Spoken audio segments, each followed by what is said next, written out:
அரக்கோணம் அருகே கோழி இறைச்சி கடை தொழிலாளியை வாயில் துணியை வைத்து அடைத்து கொலை செய்த 4 பேருக்கு அரக்கோணம் 2வது கூடுதல் மாவட்ட நீதிபதி ஆயுள் தண்டனை விதித்து தீர்ப்பு அளித்துள்ளார். ராணிப்பேட்டை மாவட்டம் அரக்கோணத்தை சேர்ந்தவர் ஜெயலாவுதீன் 34 கோழி இறைச்சி கடையில் தொழிலாளியாக வேலை பார்த்து வந்தார். கடந்த 2019ஆம் ஆண்டு செப்டம்பர் மாதம் இறைச்சி கடைக்கு வந்த 4 பேர் ஜெயலாவுதீனிடம் கோழி இறைச்சி கேட்டு வாக்குவாதத்தில் ஈடுபட்டுள்ளனர். இந்நிலையில் 4 பேரும் அன்வர்திகான்பேட்டை பள்ளி அருகே பேசிக் கொண்டிருந்தனர். அப்போது அங்கு வந்த ஜெயலாவுதீனுக்கும் 4 பேருக்கும் இடையே மீண்டும் தகராறு ஏற்பட்டது. அப்போது ஆத்திரத்தில் ஜெயலாவுதீன் வாயில் துணியை வைத்து அடைத்து ஏரிக்கு கடத்தி சென்று கொலை செய்துள்ளனர். பின்னர் ஏரியில் பள்ளம் தோண்டி ஜெயலாவுதீன் உடலை புதைத்துவிட்டு சென்றனர். 2 நாட்களுக்கு பிறகு ஏரிக்கரையை சுத்தம் செய்ய ஒருவர் ஜேசிபி இயந்திரத்தை கொண்டு சென்றபோது அதில் ஜெயலாவுதீன் உடல் சிக்கியது.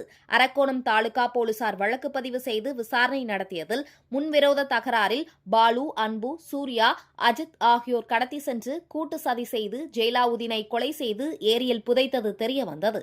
இந்த வழக்கு அரக்கோணம் 2வது கூடுதல் மாவட்ட நீதிமன்றத்தில் நடந்து வந்தது.